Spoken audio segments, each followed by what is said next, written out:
खुलुमबाय बिटिआरनि चेनेलाव गासैखौबो बरायबाय। आंनि चेनेलखौ साबस्क्राइब खालामदो आरो बे खाथिनि बेलखौबो थुना होदो। भिडिअ होबानो सिगांग्रो नटिफिकेसन मोनो।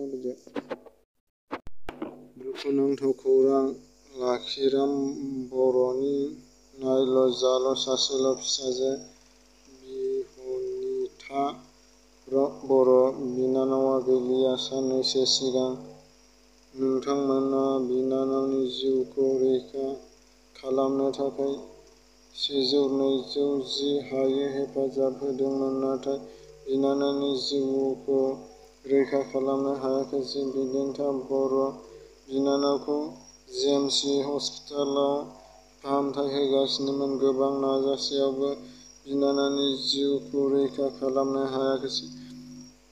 बिहनथ बर' बिनानावहा जेबो बेराम गैयामोन। हासुनो हायै, उदै सानाय, खर' सानाय आरो लोमजानायमोन।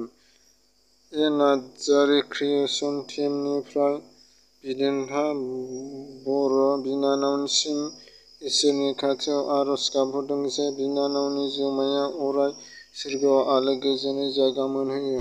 चिरां जिल्लानि सान्थिपुर ओनसोलनि सिङाव थानाय पुपेल बसुमतारिनि फिसाज्ला मुस्रि गोसोखां बसुमतारिया आखाइजों गोबां मानसिफोरनि सावगारि आखिनाय आखा-फाखा। बिथाङा जेबो सोलोंथाइ लायाबालानो मुंदांखा मानसिफोरनि सावगारि आखिनो हायो। बिथाङा बड'फा उपेन्द्रनाथ ब्रह्म, सुजित नार्जारी, प्रमद बर' मुंदांखा बर' सावथुन मुलुगनि मुंदांखा स्टार फावखुंगुर-फावखुंग्रिफोरनि मुसुखा आखिनो हायो। लोगोसे न'नि बेराफोरबो सामलायनो। गसाइगाव महकुमानि सिङाव थानाय रायमन कमिउनिटि हलआव मियारामायन गल्डेन लांगुर ईद ताजिम समितिनि बानजायनायाव गुबुन गुबुन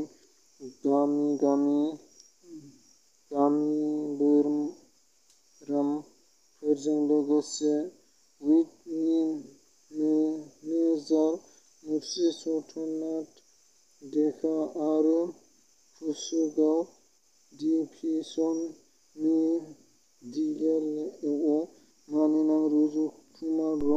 बिथांनि नुजाथिनायाव रायमना माहारियारि पार्कनि सायाव सांग्रांथि मेल लायो। राहा गैयि जानानै सरखार आरो रायजो-राजाफोरनिसिम रांनि अनसुंथाइ बिदों।